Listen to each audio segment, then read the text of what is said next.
नमस्कार, सियाराम, जय महाकाल। स्वागत है आप सभी का एक बार फिर से आपके अपने YouTube चैनल मैथ्स स्टडी 24 में। दोस्तों, आज हम बात करेंगे LCM और HCF के बारे में। LCM क्या होता है? LCM हिंदी में बोलते हैं लघुत्तम समापवर्तक। लघुत्तम समापवर्तक, लघुत्तम समापवर्तक। फुल फॉर्म क्या होता है? Lowest common multiple. ठीक है, होता क्या है ये एलसीएम? क्या होता है सर, थोड़ा बताइए ज़रा। देखिए, आपने देखा होगा कि इसके नाम से ही स्पष्ट हो रहा है लोवेस्ट कॉमन मल्टीपल। जितने भी मल्टीपल है, जैसे मान लो एक उदाहरण से समझाता हूँ, 12-15 का एलसीएम ज्ञात कीजिए। एक क्वेश्चन के द्वारा मैं आपको समझाने का प्रयास कर रहा हूँ। क्वेश्चन क्या है? 12-15 का एलसीएम ज्ञात कीजिए। ठीक है, तो एक होती है 12 की टेबल, यानी कि 12 × 12, 12 दूना 24, 12 तिया 36, 12 चौक 48, 12 पंजो 60, ऐसे आगे तक जाएगा। एक होता है 15 का पहाड़ा, यानी 15 × 15, 15 दूना 30, 15 × 45, 15 चौक 60, 15 पंजे 75। अब इन दोनों में देखिए कौन सी चीज़ कॉमन आ रही है और सबसे छोटी। ठीक है, देखिए यहाँ पे देखिए 36 नहीं है, 48 नहीं है, 60 है। 60 यहाँ भी है, 60 यहाँ भी। तो ये क्या हो जाएगा? इसका दोनों में कॉमन है, कॉमन मल्टीपल है। दोनों में क्या है? 12 और 15 कॉमन मल्टीपल है। और ये सबसे पहले आ रहा है, देख लो, सबसे पहले आ रहा है। इसके आगे और भी हो सकता है। इसके आगे क्या क्या हो सकता है? 120 आएगा। इसके आगे क्या आएगा? 120 आएगा, 180 आएगा। तो यहाँ पर ध्यान देने की बात क्या है कि लोवेस्ट, हमको सबसे छोटा मल्टीपल हमको यहाँ पे लेना रहता है। तो इसी को बोलते हैं लोवेस्ट कॉमन मल्टीपल। परिभाषा क्या हो जाएगी इसकी परिभाषा समझते हैं। परिभाषा ये हो जाएगी, वह छोटी से छोटी संख्या जिसमें दी गई सभी संख्याओं का पूर्णतः भाग चला जाए। ठीक है, वह छोटी से छोटी संख्या जिसमें दी गई सभी संख्याओं का पूर्णतः भाग चला जाए या कट जाए। ठीक है, यहाँ पर आप स्क्रीन में देख सकते हैं, मैंने वो पूरी परिभाषा लिख रखी है, तो आप चाहे तो नोट कर लीजिए या स्क्रीनशॉट ले लीजिए। ठीक है, अब 12-15 का एलसीएम निकालेंगे कैसे हम? तरीका क्या है? ठीक है, एक तरीका तो ये है जो बचपन से पढ़ते आ रहे हैं अपन। ठीक है, अगर आप स्कूल का एग्ज़ाम दे रहे हैं तो आपको ऐसे निकालना है अभाज्य गुणनखंड विधि से। सबसे पहले 2 का भाग देते हैं। किसका भाग देते हैं? 2 का। 2 का पहाड़ा बोलेंगे कि 12 आ जाए तो 2 छंग 12, और 2 के पहाड़े में 15 नहीं आता, मतलब 15 विषम संख्या है जो कि 2 से नहीं कटती है। पूरा भाग जाना चाहिए। ठीक है, 2 तिया 6, 15, ऐसा कैसे? अब 3 का, 2 का नहीं जाएगा, अब 3 का भाग जाएगा। 3 एकम 3, 3 5 15, और 5 एकम 5। तो इनका गुणा कर लेंगे। ये जो भी संख्याएं हैं इनका गुणा करेंगे। 2 गुणा 2 गुणा 3 गुणा 5, 2 दूनी 4, 4 3 12, और 12 पंजो 60। एलसीएम कितना आ गया? 60 आया। अब देखो यहाँ पे ये जो संख्या है ये सब क्या है? अभाज्य संख्या है। अभाज्य संख्या क्या होती है? अभाज्य संख्या होती है वे संख्या होती है जिनमें सिर्फ उन्हीं का भाग जाता है और एक का भाग जाता है। ठीक है, उनको बोलते हैं अभाज्य संख्या। तो इनको बोल देंगे अभाज्य गुणनखंड। तो स्कूल के एग्जाम में क्वेश्चन आता है अभाज्य गुणनखंड विधि से एलसीएम ज्ञात कीजिए, तो ये इस तरह से हमको निकालना रहता है। बात समझ में आ रही है? हमने क्या कर दिया? अभाज्य गुणनखंड कर दिए हैं। अब हम देखेंगे कि हम डायरेक्ट कैसे निकाल सकते हैं। हम कंपटीशन का एग्ज़ाम अगर देंगे तो हमको बहुत जल्दी निकालना रहेगा। 12-15 का एलसीएम हम कितनी जल्दी निकाल सकते हैं? बिना इस तरीके के भी हम निकाल सकते हैं। तरीका देखिए, बहुत ही इंपॉर्टेंट है, शानदार जानदार। देखिए ध्यान से, बड़ी संख्या इन दोनों में 15 है। 12 और 15 में बड़ी संख्या क्या है? 15 है। तो सर अब हम कैसे निकालेंगे? थोड़ी शांति रखो, आ जाएगा, घबराना नहीं। क्या 12 का भाग जाता है क्या 15 में? क्या 15 में 12 का भाग जाता है क्या? नहीं जाता है सर। तो फिर कैसे निकालेंगे? अगर ये 12 का भाग इस 15 में चला जाता पूरा, तो 15 एलसीएम हो जाता। पर नहीं, यहाँ पर भाग नहीं जा रहा है। तो सर क्या करेंगे, इस 15 को ऐसी संख्या बनाएंगे, ध्यान से सुनो पुलिस वालों, एक बार और सुनो, इस 15 को ऐसी संख्याएं बनाएंगे कि 12 का पूरा पूरा भाग चला जाए। और संख्या कौन सी, बड़ी से बड़ी नहीं, सबसे पहले ध्यान से सुना, क्या 30 बना सकते हैं, 30 बनाएंगे, 15 दूना 30 कर देंगे, तो क्या 12 का भाग चला जाएगा 30 में, नहीं। सर क्या 40 बना सकते हैं, 12 का भाग नहीं जाएगा। क्या सर 45 बना सकते हैं, नहीं पुलिस वाले, 60 बनाएंगे। कितना बनाएंगे, 60। 4 का गुणा कर देंगे तो 15 चौके कितना हो जाएगा, 60। और 60 में 12 का भाग जाएगा, कितनी बार जाएगा, 5 बार। 12 का पहाड़ा याद है कि नहीं तेरे को, याद है, 12 पंजे 60 और 12 पंजे 60, यानी कि 60 में 12 का भाग चला गया। इसका मतलब इसका जो एलसीएम आएगा वो हो जाएगा 60। सर ये तो बहुत इजी था, थोड़ा कठिन क्वेश्चन करके बताइए।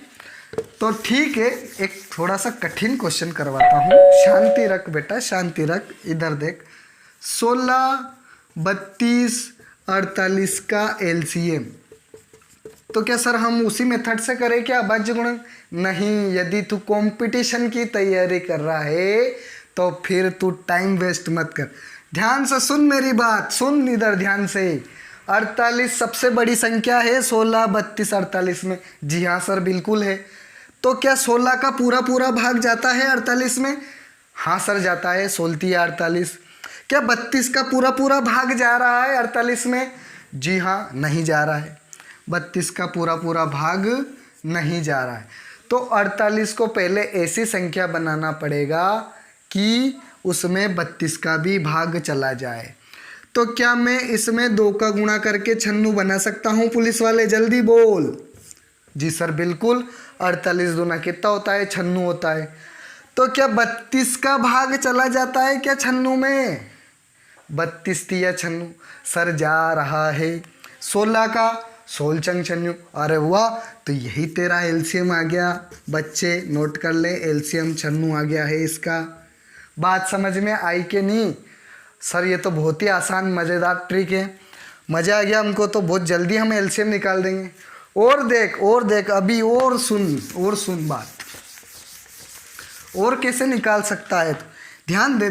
10, 25, 50 का एलसीएम निकाल बेटा, इसी ट्रिक से निकाल। 10, 25, 50 का मुझे बता, सबसे बड़ी संख्या है 50। जी सर 50 संख्या सबसे बड़ी है इन तीनों में। क्या 10 का भाग जा रहा है पूरा पूरा? जी हाँ सर, 10 पंजो 50, 50 में इस 10 का पूरा पूरा भाग जा रहा है। क्या 25 का भाग जा रहा है? 25 दूना 50, तो एलसीएम कितना हो जाएगा, 50। कुछ भी करने की आवश्यकता नहीं है, दूसरे तरीके से भी निकाल के देख लेना, एलसीएम 50 ही आएगा। इतनी बात समझ में आई आपको? ठीक है सर, ये तो समझ में आ गया हमको। अब क्या करें? अब मैं एक चीज़ और बता रहा हूँ आपको, ठीक है? 1-2 क्वेश्चन और करेंगे और फिर मैं आपको बताऊंगा HCF। क्या बताऊंगा? HCF। ध्यान से सुन लो, ध्यान से सुनो। 11, 13, 15 का 11, 13, 15 का एलसीएम ज्ञात कीजिए, एलसीएम ज्ञात कीजिए। देखिए, हम जब स्कूल में करते थे बचपन में, ये तो है ही सही हमारे पास तरीका। अगर आप स्कूल की एग्ज़ाम दे रहे हैं तो आपके लिए ये बेस्ट है, लेकिन यहाँ पर हम सीधे कैसे करेंगे, इतना नहीं करना है हमको, टाइम बचाना है। मुझे बताओ 11 और जो 13 संख्याएं है, हल लिख देता हूँ मैं यहाँ पे। 11, 13, 15, जो 11 और 13 जो संख्याएं है, ये कौन सी संख्याएं हैं? सर ये तो विषम संख्या है। अरे हाँ, ये विषम संख्या है, लेकिन और क्या है? सर ये अभाज्य संख्याएं हैं। कौन सी संख्या है ये? अभाज्य संख्याएं हैं। तो फिर कैसे करेंगे? 15 में 13 का भाग तो जाएगा ही नहीं, 11 का भाग। अरे सुन बेटा, शांति रख, मेरी बात तो सुन ले पहले। ये जब भी अभाज्य संख्याएं आएगी, सभी का आपस में गुणा करना है। क्या करना है? अगर 2 अभाज्य संख्या है, टोटल 3 संख्याएं दी गई आपको और 2 अभाज्य संख्याएं हैं, तो फिर तुमको तीनों का आपस में क्या करना पड़ेगा, मल्टीप्लाई करना पड़ेगा मेरे बच्चों, मल्टीप्लाई करना पड़ेगा। तो क्या सर इससे आंसर आ जाएगा? जी बिल्कुल आंसर आ जाएगा। गुणा कर चल जल्दी फास्ट। 11 33, हासिल आया 3, 11 एकम 11 और 3 14, इंटू 15 कर देंगे। 15 तिया 45, हासिल का आया 4, 15 चौक 60 और 4 64, हासिल आया 6, 15 एकम 15 और 6 21। मेरे बच्चे एलसीएम जो आया इसका 2145, यही आंसर है। जब भी अभाज्य संख्या आएगी आपको ध्यान रखना होगा कि जब 3 संख्याएं दी है और उसमें हमको निकालना है कि एलसीएम निकालना है और 2 अभाज्य संख्या है 3 में से, तो सभी का आपस में क्या करना पड़ेगा, मल्टीप्लाई करना पड़ेगा, गुणा करना पड़ेगा। अब अगर आपको इतनी बात समझ में आई है तो मैं और 1-2 क्वेश्चन करवा के मैं एचसीएफ की ओर आगे बढ़ूंगा, ठीक है। फिर आपको मैं एचसीएफ समझाऊंगा, 1-2 कंसेप्ट बताऊंगा, ठीक है। सेशन थोड़ा लंबा होगा।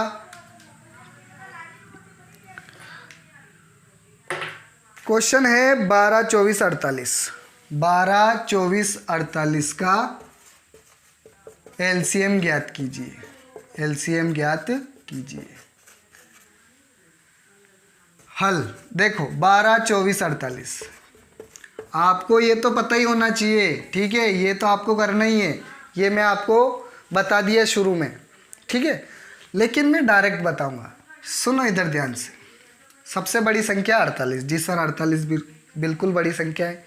12 का भाग जा रहा है, जी हाँ 12 चौक 48, 12 का पूरा पूरा भाग जा रहा है। 24 का, सर 24 का भी तो पूरा पूरा भाग जा रहा है, 24 दूना 48। जब इन दोनों संख्याओं का इसमें पूरा पूरा भाग जा रहा है सबसे बड़ी संख्या में, तो एलसीएम 48 ही आएगा, ये आंसर, ठीक है। अब अपन बढ़ेंगे एचसीएफ की ओर। किसकी ओर बढ़ेंगे? एचसीएफ की ओर। अब एचसीएफ को समझते हैं, एचसीएफ क्या होता है, ठीक है। एचसीएफ क्या होता है, यहाँ लिख देंगे एचसीएफ। अब हिंदी में बोलते हैं महत्तम, वो क्या था, लघुत्तम, महत्तम समापवर्तक, महत्तम समापवर्तक, ठीक है, महत्तम समापवर्तक। Highest common factor.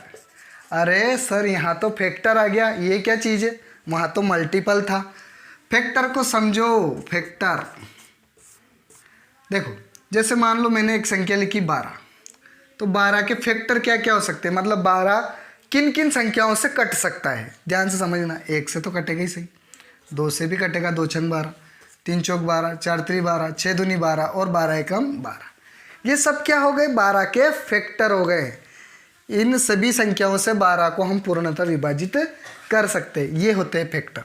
एक संख्या और ले लीजिए 15, 1 का तो जाएगा ही जाएगा, 3 का जाएगा, 2 का भाग जाता है क्या, नहीं जाता है, 15 में 2 का भाग नहीं जाता है। 5 का जाएगा, 5 3 15, और किसका जाएगा पुलिस वालों, ज़रा जल्दी बताना मुझे ध्यान से। 15 का ही जाएगा, इसके अलावा और किसी का भाग नहीं जाएगा। तो ये जो है फैक्टर है, क्या लिखा है मैंने, फैक्टर। तो सर आप क्या समझाने का प्रयास कर रहे हैं हमको कि जब 2 संख्याएं दी और उसका एचसीएफ ज्ञात करना है, जब 2 संख्याएं दी और उसका एचसीएफ ज्ञात करना है, तो मान लो एक क्वेश्चन के द्वारा मैं समझाऊंगा पहले, फिर डेफिनेशन बनाएंगे अपन। बताइए 15 और 25 का एचसीएफ, 15 और 25 का एचसीएफ ज्ञात कीजिए, ठीक है सर। एक तरीका आपने बचपन में सीखा था, वो मैं आपको बता देता हूँ, और स्कूल के एग्ज़ाम में तो वही करना है आपको। 25 बड़ी संख्या है, छोटी संख्या है 15, 15 का भाग दे दीजिए। 15 एक कम 15, 15 दूना 30 ज़्यादा हो जाएगा, 5 में से 5 गया 0, 2 में से गया 1। अब यहाँ जिसका भाग दिया था वो संख्या वापस से लिख दीजिए, 15 यहाँ पर वापस से आ जाएगा। फिर 10 का भाग देंगे तो 10 एक कम 10, 5 बचा 0, और जिसका भाग दिया है वो यहाँ आ जाएगा वापस से 10, तो यहाँ पर आ जाएगा 5 दूनी 10। जो आखिरी में आया किसका भाग दिया, आखिरी में हमने 0 आना चाहिए शेषफल, कितना आना चाहिए 0, किसका भाग दिया हमने 5 का, तो इसका जो HCF आया वो कितना आया 5। समझ में नहीं आया, एक बार और 25 बड़ी संख्या थी, 15 छोटी संख्या, 15 का भाग दिया 15 एकम 15, 15 दूना 30 ज़्यादा हो जाएगा, इसलिए 15 एकम 15, 25 में से 15 घटाया 10 आया। ठीक है, जिसका भाग दिया था शुरू में उसको यहाँ लिखना है, फिर जो शेषफल बचा था उसका भाग देना है। 10 दूना 20 ज़्यादा हो जाएगा, 10 एकम 10, घटाने पर बचा 5, इसका भाग दिया था तो इसको यहाँ लिखते हैं, और फिर 5 का भाग दिया तो 5 दूना 10, शेषफल हो गया 0, और आखिरी में जिसका भी हमने भाग दिया है वही उसका HCF। तो सर क्या इस तरह से हम करेंगे? ठीक है, अगर आप ऐसे भी कर सकते हैं, लेकिन मैं एक बेस्ट तरीका और बता रहा हूँ आपको, उससे भी आप कर सकते हैं। ठीक है, मुझे बताइए यहाँ पर 15 और 25 में छोटी संख्या कौन सी है? 15। एलसीएम में हमने बड़ी संख्या ली थी, ध्यान से सुनना, और HCF में कौन सी ले रहे हैं? छोटी से छोटी, मतलब सबसे छोटी। तो सर क्या करेंगे? देखो इसके फैक्टर करो। अरे फैक्टर करना है, तोड़ना है 2 भागों में। तो सर क्या मैं इसको 3 गुणा 5 लिख सकता हूँ? जी बिल्कुल लिख सकते हो। 15। अब डेफिनेशन क्या होती है इसकी? बड़ी से बड़ी संख्या। तो हम पहले बड़ी संख्या को ट्राई करते हैं। किसको करेंगे? बड़ी संख्या को ट्राई। क्या इस 5 का भाग 25 में जा रहा है? 5 5 25 जी जा रहा है, तो HCF कितना हो जाएगा? 5। तो सर ये 3 किस लिए था फिर? 3 का भाग ही नहीं जा रहा, और 3 वैसे भी 5 से छोटी संख्या, लेकिन हमको तो बड़ी से बड़ी संख्या चाहिए ना। वह बड़ी से बड़ी संख्या, HCF की डेफिनेशन सुन लो, हाईएस्ट कॉमन फैक्टर, वह बड़ी से बड़ी संख्या जिससे दी गई सभी संख्याएं पूर्णतः कट जाए या विभाजित हो जाए, तो उसको क्या बोलते हैं? HCF या महत्तम समापवर्तक। बात समझ में आ गई होगी। मतलब ये 5 वो बड़ी से बड़ी संख्या है 15 और 25 में, जिससे 5 से 15 भी कट जाएगा और 5 से 25 भी कट जाएगा। ये वो बड़ी से बड़ी संख्या है जिससे ये दोनों संख्याएं कट जाएगी। इससे छोटी हो सकती है, लेकिन इससे बड़ी हो आगे कोई भी संख्या नहीं हो सकती कि जिससे 15 भी कट जाए और 25 भी कट जाए। मुझे लगता है आपको बात समझ में आ रही है। तो सर क्या 1-2 क्वेश्चन और करें? जी बिल्कुल करेंगे। ये नोट कर लो, आप स्क्रीनशॉट ले लो। अब अगला क्वेश्चन क्या है? अगला क्वेश्चन ले लेते हैं। अभी हमने 12-15 का किया है, अगला क्वेश्चन ले लेते हैं। हाँ, एक क्वेश्चन आया था रेलवे के एग्ज़ाम में, 96 156 60 का, 96 156 60 का HCF ज्ञात कीजिए। यह क्वेश्चन आया था रेलवे में, ALP रेलवे लोको पायलट में आया था ये 2018 के एग्ज़ाम में। 96 156 60 का HCF ज्ञात कीजिए। सर क्या इसको हम ऐसे करेंगे भाग विधि से? भाग विधि से करोगे बहुत टाइम लगेगा, मैं आपको डायरेक्ट तरीका बता रहा हूँ, इससे आप करिए। ठीक है, 96 156 60। मुझे बताइए इसमें 60 सबसे छोटी संख्या है, LCM में सबसे बड़ी संख्या ली थी हमने, कंफ्यूज मत हो जाना, और HCF में कौन सी ले रहे हैं? सबसे छोटी ले रहे हैं। तो सर क्या करेंगे? इसके फैक्टर करेंगे। 60 के क्या करेंगे? फैक्टर करेंगे। फैक्टर इस तरीके से करना है कि उससे हम भाग दे सके। ठीक है, तो यहाँ पर लिख देंगे हम 60 के फैक्टर कैसे करते हैं। अब ध्यान देना, यहाँ पे थोड़ा सा समझना पड़ेगा, थोड़ा सा समझना पड़ेगा। 2 3 6, 15 दूना 30, 3 5 15 और 5 एकम 5, 2 दूनी 4, 4 3 12, यानी कि 12 × 5 में लिख सकता हूँ। यहाँ पे क्या लिख सकता हूँ? 12 × 5 में लिख सकता हूँ। अब इन दोनों में बड़ी संख्या कौन सी है? 12। कौन सी संख्या है? 12। ठीक है, 12 का भाग 96 में दो, तो 12 8 कितना होता है? 96 होता है। ठीक है, 12 एकम 12, कितना बचा? 3, और 12 36। तो इसका जो HCF आ जाएगा दोस्तों 12 आ जाएगा, क्योंकि 12 से ये सभी संख्याएं कट रही है। सर 5 का क्यों नहीं लिया? 5 का भाग ही नहीं जाएगा, और 5 वैसे भी इससे छोटी संख्या है। बात समझ में आई होगी आपको। ठीक है, अगला क्वेश्चन लेते हैं। ये नोट कर लीजिए आप, ये स्क्रीनशॉट ले लीजिए। रेलवे में पूछा हुआ क्वेश्चन है दोस्तों, पूरा ध्यान से समझना। और इतनी जल्दी इस ट्रिक से ही आ सकता है, नहीं तो बहुत टाइम लगेगा आपको, आपका समय खराब हो जाएगा। और क्वेश्चन कर लेते हैं एक दो और, ताकि आपका जो डाउट है वो क्लियर हो जाए। एक क्वेश्चन और आया था 60 वाला हो गया ना, 42 63 105, 42 63 105, 42 63 105। ठीक है, चल रहा है वीडियो। ये भी रेलवे ALP 2018 का क्वेश्चन लिया है मैंने, ताकि आपका थोड़ा सा कॉन्फिडेंस बढ़े। ध्यान से देखो इधर, 42 63 105। अब ध्यान से देखना इधर, सबसे छोटी संख्या सर 42, और अभी मैंने क्या करा था, 42 जो है आपको फैक्टर करने पड़ेंगे। 42 के फैक्टर कर दो, जो छोटी संख्या है उसके फैक्टर करने हैं हमको। ठीक है, 2 दूनी 4, 2 एकम 2। मतलब मैं इसको कैसे लिख सकता हूँ, 3 7 21 और 7 एकम 7। तो इसको मैं इस तरीके से लिख सकता हूँ, 2 गुणा 3 गुणा 7 के हिसाब से मैं इसको लिख सकता हूँ। 42 को मैं कैसे लिख सकता हूँ, 2 गुणा 3 गुणा 7। ठीक है, अब ध्यान देना, 7 सबसे बड़ी संख्या है, 7 सबसे बड़ी संख्या है। 7 का भाग 63 में जाएगा, जी बिल्कुल जाएगा, 7 नम 63, 7 एकम 7, 3 बचा 7 5 35, 7 का भी भाग जा रहा है। अब 3 का चेक करेंगे, 7 का जा रहा है लेकिन अभी 3 भी है, 3 को चेक करेंगे। 3 दूनी 6 और 3 एकम 3, मतलब 63 में 3 का भाग जा रहा है। फिर 3 3 9, 1 बचा 3 5 15, मतलब 3 का भी भाग जा रहा है। सर क्या 2 का भी भाग जाएगा, नहीं 2 का भाग नहीं जाएगा, क्योंकि ये जो विषम संख्याएं हैं दोनों, कौन सी संख्या है, विषम संख्या। तो 7 का भी भाग जा रहा है, 3 का भी भाग जा रहा है सभी में, तो 7 तिया 21 इसका HCF हो जाएगा। यही इसका आंसर है। आंसर क्या आ गया, 21 HCF। तो उम्मीद करता हूँ दोस्तों आपको ये वीडियो अच्छा लगा होगा।